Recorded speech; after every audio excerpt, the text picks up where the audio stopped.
ভারতে currency note issue করা মানে টাকা ছাপানো নিয়ে বিভিন্ন বিষয় আছে। যেমন ভারতের কোথায় কোথায় এই নোট ছাপানো হয়, নোট তৈরির জন্য কাগজই বা কোথা থেকে আসে, নোটের ডিজাইন কে তৈরি করে, কত টাকার নোট তৈরি করতে কত টাকা খরচ পড়ে, কয়েনই বা কোথায় কিভাবে তৈরি হয়, চাইলেই কি ভারত যত খুশি টাকা ছাপাতে পারে, এবং এইরকম আরো অনেক কিছু। তো এইগুলো নিয়েই আজকের এই ক্লাসে বলবো।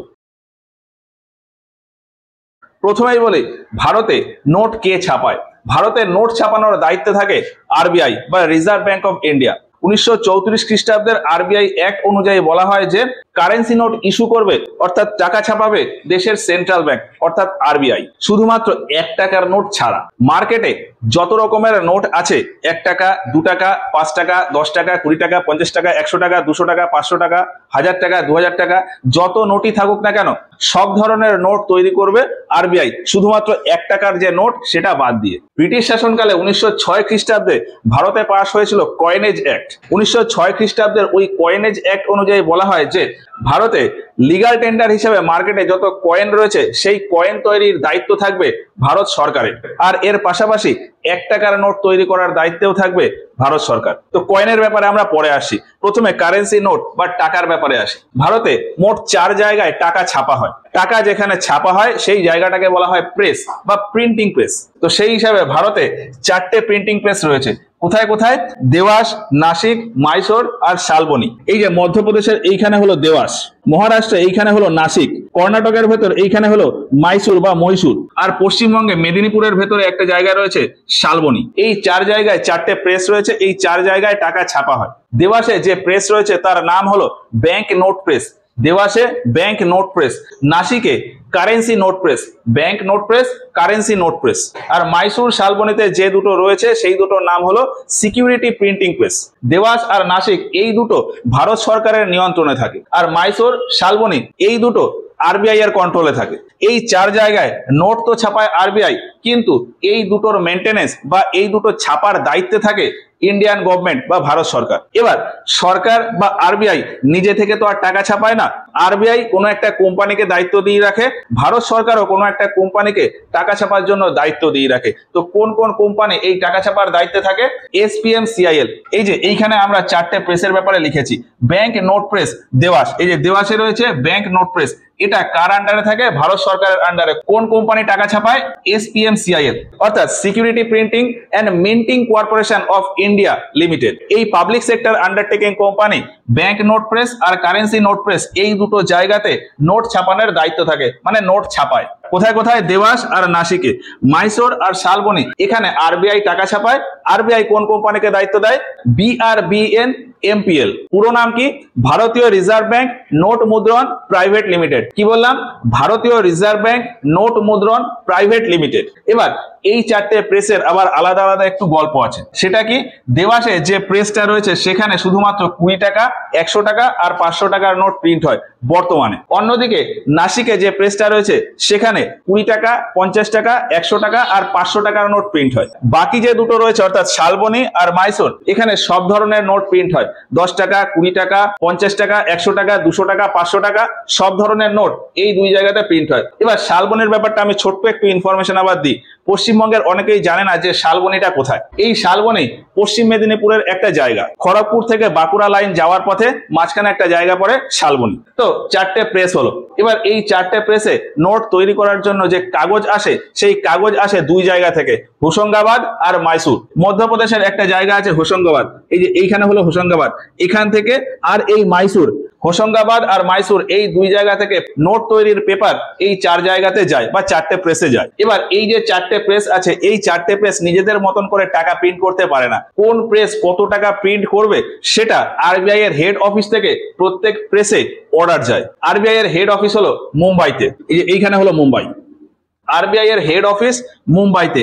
তবে ভারতের সমস্ত স্টেট মিলিয়ে আরবিআই এর টোটাল 31টা রিজিওনাল অফিস রয়েছে। আর পুরো ভারতের কাজ ঠিকঠাক করার জন্য আরবিআই নিজেকে 4টে বোর্ডে ভাগ করে নিয়েছে। কি কি? দিল্লি, মুম্বাই, চেন্নাই, কলকাতা। আরবিআই এর 4টে বোর্ড। ভারতের চারদিকে ঠিকঠাক কন্ট্রোল করার জন্য আরবিআই এর 4টে বোর্ড রয়েছে। Delhi board, Mumbai board, Chennai board আর কলকাতা বোর্ড। এবার আরবিআই নোট প্রিন্ট করার জন্য পুরো ভারত জুড়ে তার যে 31টা রিজিওনাল অফিস রয়েছে তাদের সাথে একসাথে ডিসকাশনে বসে এবং তাদের থেকে বিভিন্ন ডেটা নেয়। যেমন পুরো ভারতে মার্কেটে এখন কত ক্যাশ ঘোরাঘুরি করছে, আরবিআই তে কত টাকা ফেরত এসছে, কোন কোন নোট কত পরিমাণে নষ্ট হয়ে গেছে, কত টাকা টোটাল এক্সচেঞ্জ হয়েছে, ভারতে ইকোনমিক গ্রোথের জন্য মার্কেটে আরো কত নতুন নোট প্রিন্ট করতে হবে, কত টাকার নোট প্রিন্ট করতে হবে, কত কোয়ান্টিটিতে প্রিন্ট করতে হবে, এই সমস্ত কিছু ডিসকাশন ওই 31টা রিজিওনাল অফিসের সাথে হয়। আর এই ডিসকাশনের পর আরবিআই ফাইনাল একটা রিপোর্ট তৈরি করে যে আগামী 1 বছরের জন্য মার্কেটে নতুন কত টাকা আবার প্রয়োজন। এবার এই রিপোর্ট তৈরি হয়ে গেলে আরবিআই এর যে গভর্নিং বোর্ডের মেম্বাররা তারা ভারতের ফাইন্যান্স মিনিস্ট্রির আন্ডারে একটা ডিপার্টমেন্ট রয়েছে কয়েন এন্ড কারেন্সি ডিপার্টমেন্ট, এই ডিপার্টমেন্টের সাথে আলোচনায় আবার বসেন। এখন আরবিআই এর গভর্নিং মেম্বার আর সরকারের ওই কয়েন এন্ড কারেন্সি ডিপার্টমেন্টের মেম্বাররা একসাথে বসে একটা ফাইনাল ডিসিশনে আসেন যে আগামী 1 বছরের জন্য কত টাকা প্রিন্ট করতে হবে নতুন এবং কত টাকার নোট কত পরিমাণে প্রিন্ট করতে হবে। এবার ফাইনাল ডিসিশন যখন এটা এলো তারপর আরবিআই এই যে 4টে প্রেস, এই 4টে প্রেসকে একটা অর্ডার দিয়ে দেবে আগামী 1 বছরের জন্য যে কবে কোন নোট কত পরিমাণে প্রিন্ট করতে হবে। আর সেই হিসাবে এই 4টে প্রেসের আগামী 1 বছরের শিডিউল দেওয়া থাকে যে কখন কত টাকার নোট কত পরিমাণে প্রিন্ট করতে হবে। তো প্রিন্টিং এর পিছনে এই ডিসকাশনের ব্যাপারটা আশা করি বোঝা গেল। তাহলে কত টাকার নোট কত পরিমাণে প্রিন্ট হবে সেই ডিসিশন আলটিমেটলি কে নেবে? আরবিআই এর গভর্নর। এবার মার্কেটে যে নোটগুলো এখন রয়েছে সেগুলো হলো 10 টাকা, 20 টাকা, 50 টাকা, 100 টাকা, 200 টাকা আর 500 টাকা।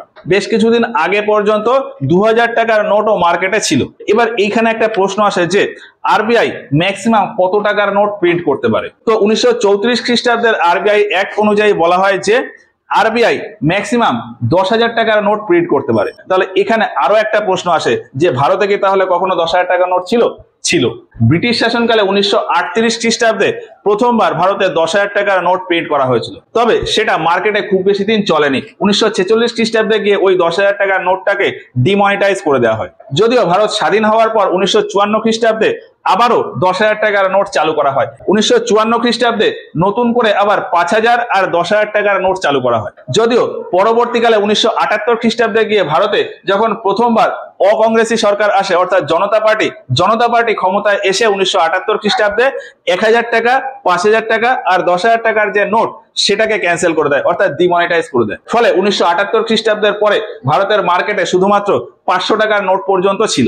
পরবর্তীকালে 1996 খ্রিস্টাব্দে গিয়ে ভারতে আবার টাকার একটা নতুন সিরিজ আসে অর্থাৎ 1996 খ্রিস্টাব্দে নতুন একটা ডিজাইন আসে।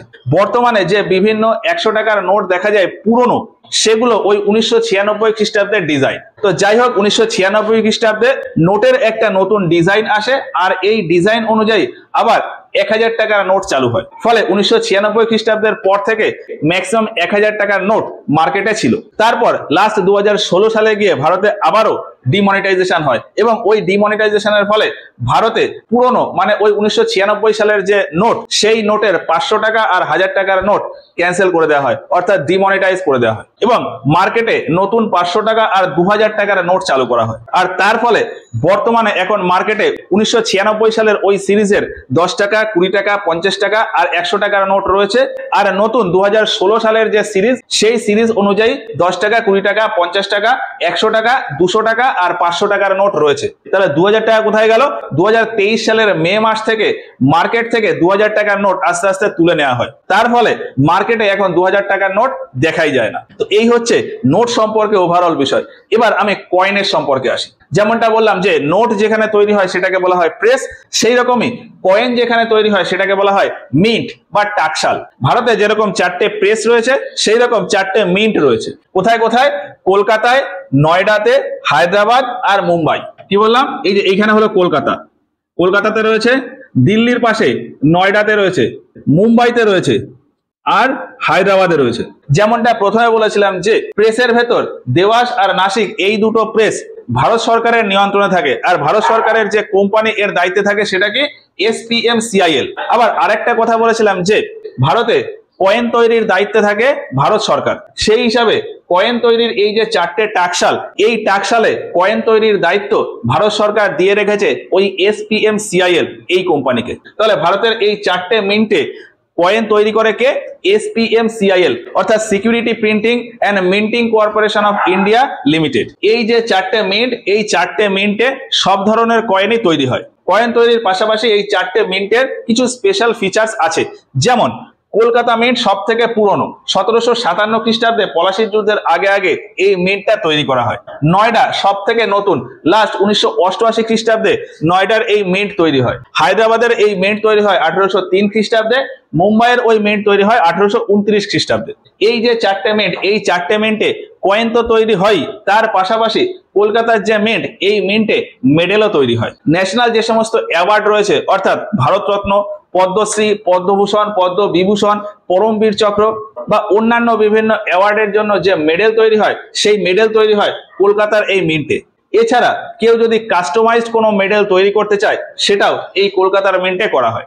নয়ডার ওই মিন্ট নিয়ে একটা স্পেশাল ফিচার্স আছে যে আগেকার ভারতের কয়েন যদি দেখা হতো তাহলে তাতে বিভিন্ন রকম অ্যালয় থাকতো, যেমন aluminium, nickel, copper, zinc, brass, এইসবের কয়েন তৈরি হতো, এইসবের অ্যালয় দিয়ে কয়েন তৈরি হতো। কিন্তু বর্তমানের যে কয়েনগুলো দেখা যায় 1 টাকা বা 2 টাকার কয়েন, সেগুলো স্টেনলেস স্টিলের কয়েন। তো স্টেনলেস স্টিলের কয়েন প্রথম চালু হয় ওই নয়ডার মিন্ট থেকে।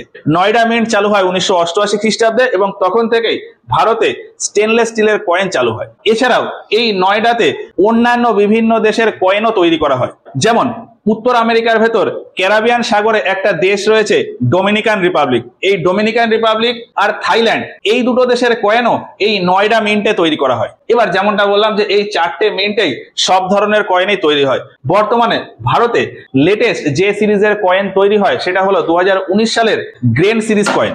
ভারতে পুরনো কয়েন তো আছেই, তার সাথে সাথে 2019 সালে 5টা নতুন কয়েন আনা হয়। 1 টাকা, 2 টাকা, 5 টাকা, 10 টাকা আর 20 টাকার কয়েন। বিভিন্ন কয়েনের কি স্পেসিফিকেশন এইখানে পরপর ছবিতে থাকলো। এবার কয়েনের ক্ষেত্রে একটা স্পেশাল ফিচার্স আছে। মার্কেটে যে নোট ঘুরছে, সেই নোট দেখে কিন্তু বোঝা যায় না যে ওই নোটটা এই চারটের ভেতর কোন প্রেসে তৈরি হয়েছে, কিন্তু কয়েনের ক্ষেত্রে সেটা বোঝা যায়। মার্কেটে বর্তমানে যে কয়েনগুলো রয়েছে সেগুলোকে দেখলে বোঝা যায় যে এই চারটে মিন্টের কোন মিন্টে ওই কয়েনটা তৈরি। কোনো একটা কয়েনকে আমি যদি একটু ভালো করে অবজার্ভ করি, সেখানে দেখতে পাবো যে ওই কয়েনের ভেতর আমার হয় স্টার মার্ক করা আছে, অথবা এইরকম একটা ডায়মন্ড শেপ করা আছে, অথবা একটা গোল ডট দেওয়া আছে, অথবা কোনো সিম্বলই নেই। কোনো একটা কয়েনের ভেতরে আমি যদি দেখি যে ওই কয়েনে একটা স্টার মার্ক করা রয়েছে, তাহলে বুঝতে হবে যে ওই কয়েনটা হায়দ্রাবাদের মিন্টে তৈরি করা। কোনো কয়েনে যদি আমি এইরকম ডায়মন্ড শেপ দেখি, তাহলে বুঝতে হবে যে সেটা মুম্বাই মিন্টে তৈরি করা। কোনো একটা কয়েনে যদি একটা ডট থাকে, সার্কুলার একটা ডট থাকে, তাহলে বুঝতে হবে সেটা নয়ডা মিন্টে তৈরি করা। আর কয়েনের ভেতর যদি কোনো মার্কিংই না থাকে, মানে ওই ডট, স্টার বা ডায়মন্ড এইরকম কোনো মার্ক না থাকে, তাহলে বুঝতে হবে যে সেটা কলকাতাতে তৈরি। এই হচ্ছে কয়েন সম্পর্কে বিভিন্ন বিষয়। এবারে বলি এই নোট বা কয়েন এগুলো ডিজাইন কে করে। এই যে বিভিন্ন নোটের কথা বললাম, এই নোটের ডিজাইন করে আরবিআই। আর ওই যে কয়েনের কথা বললাম, কয়েনের ডিজাইন করে ভারত সরকারের আন্ডারে একটা ইনস্টিটিউট আছে, ন্যাশনাল ইনস্টিটিউট অফ ডিজাইন। এটা ন্যাশনাল ইনস্টিটিউট অফ ডিজাইন, এটা কয়েনের ডিজাইন করে, আর আরবিআই নিজেই ওই কারেন্সি নোটের ডিজাইন করে। এবার একটা ছোট্ট কথা বলি, মার্কেটে মানে পুরো ভারত জুড়ে টোটাল কত টাকা লাগবে, মানে কত টাকার নতুন নোট ছাপাতে হবে বা কত টাকার নতুন কয়েন ছাপাতে হবে, কত পরিমাণে ছাপাতে হবে, এই নিয়ে টোটাল ক্যালকুলেশন করে দেয় আরবিআই। আরবিআই বিভিন্ন রিপোর্টের মাধ্যমে ফাইনাল একটা ডকুমেন্ট করে বলে দেয় যে আগামী 1 বছরের জন্য এই টাইপের নোট এত এত পরিমাণে লাগবে, বা এই কয়েন এত এত পরিমাণে লাগবে। এখন নোট যখন তৈরি করতে হবে, তখন আরবিআই ওই যে বলে দিল যে কত নোট কত পরিমাণে লাগবে, সেই হিসাবে এই চারটে প্রেসকে অর্ডার দিয়ে দেবে। এবার এই চারটে প্রেসের ভেতর শালবনী আর মাইসুর, এটা আরবিআই এর আন্ডারে, ফলে আরবিআই নিজের মতন করে নিল। আর এই যে দেওয়াস আর নাসিক, এই দুটো যেহেতু সেন্ট্রাল গভর্নমেন্টের নিয়ন্ত্রণে রয়েছে, ফলে নোট কখন ছাপা হবে বা কি করতে হবে সেটা সেন্ট্রাল গভর্নমেন্ট নিজের মতন করে ঠিক করে নেবে। কয়েনের ক্ষেত্রেও ঠিক একই রকম, কত কয়েন তৈরি করতে হবে সেই রিপোর্টটা আরবিআই শুধু সেন্ট্রাল গভর্নমেন্টকে দিয়ে দেবে। সেন্ট্রাল গভর্নমেন্ট তার নিজের মতো করে এই যে চারটে মিন্ট, এই চারটে মিন্টে অর্ডার দিয়ে দেবে যে আগামী 1 বছরে এই মিন্টে এত এত কয়েন এত এত পরিমাণে তৈরি করতে হবে। এইবার একটা ছোট্ট ইনফরমেশন আছে যেটা বিভিন্ন সময় বিভিন্ন এক্সামে জিজ্ঞেস করে, সেটা হলো যে কত টাকার নোটে কার সিগনেচার থাকে। তো 1 টাকার নোট বাদ দিয়ে বাকি যত ধরনের নোট আছে সব নোটে আরবিআই গভর্নরের সিগনেচার থাকে। যেহেতু ওই নোটগুলো আরবিআই দ্বারা ইস্যু হয়, এই জন্য ওই নোটে আরবিআই গভর্নরের সাইন থাকে। আর 1 টাকার নোটটা যেহেতু সেন্ট্রাল গভর্নমেন্ট দ্বারা ইস্যু হয়, এই জন্য ওই 1 টাকার নোটে ফাইন্যান্স সেক্রেটারির সাইন থাকে। আর কয়েনে তো এইরকম সাইনের কোনো ব্যাপার নেই। এইবার বলি যে এই বিভিন্ন নোট বা বিভিন্ন কয়েন তৈরি করতে কত খরচ পড়ে। এইখানে আমরা লিখেছি 2016 সালের মহাত্মা গান্ধী কারেন্সি নোটের যে সিরিজ, সেই সিরিজের একটা 10 টাকার নোট তৈরি করতে অন অ্যান এভারেজ 96 পয়সা খরচ পড়ে। 20 টাকার নোট তৈরি করতে অন অ্যান এভারেজ 95 পয়সা খরচ পড়ে। 50 টাকার নোট তৈরি করতে খরচ পড়ে অন অ্যান এভারেজ 1 টাকা 13 পয়সা। 100 টাকার নোট তৈরি করতে খরচ পড়ে 1 টাকা 77 পয়সা। 200 টাকার নোট তৈরি করতে খরচ পড়ে 2 টাকা 37 পয়সা। 500 টাকার নোট তৈরি করতে খরচ পড়ে 2 টাকা 29 পয়সা। আর 2000 টাকার নোট তৈরি করতে খরচ পড়ে 4 টাকা 18 পয়সা। এইগুলো হচ্ছে নোটের গেল। এবার যদি আমি কয়েনের ক্ষেত্রে বলি, লেটেস্ট 2019 সালের যে গ্রেন সিরিজ কয়েন রয়েছে, তার 1 টাকার একটা কয়েন তৈরি করতে খরচ পড়ে 1 টাকা 11 পয়সা। 2 টাকার কয়েন তৈরি করতে খরচ পড়ে 1 টাকা 28 পয়সা। 5 টাকার একটা কয়েন তৈরি করতে খরচ পড়ে 3 টাকা 59 পয়সা। 10 টাকার একটা কয়েন তৈরি করতে খরচ পড়ে 5 টাকা 54 পয়সা।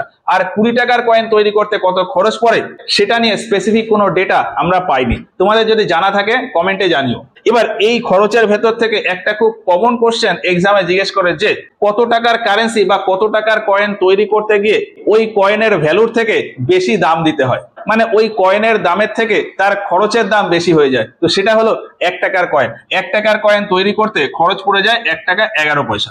এবার আমরা যদি এই নোট বা কয়েন তৈরির খরচের হিসাবটা দেখি, 10 টাকার নোট তৈরি করতে খরচ পড়ছে কত 96 পয়সা। 100 টাকার নোট তৈরি করতে কত 1 টাকা 77 পয়সা। এর মানে কি, আরবিআই যদি একটা নতুন 100 টাকার নোট তৈরি করে, তাহলে মার্কেটে 100 টাকার একটা নতুন ভ্যালু তৈরি হলো। কিন্তু এই 100 টাকার ভ্যালু তৈরি করতে গিয়ে আরবিআই কে খরচ করতে হলো কত 1 টাকা 77 পয়সা। তার মানে আরবিআই এর এখানে লাভ হয়ে যাবে অনেকটা বেশি পরিমাণে। কত লাভ হবে? 98 টাকা 23 পয়সা।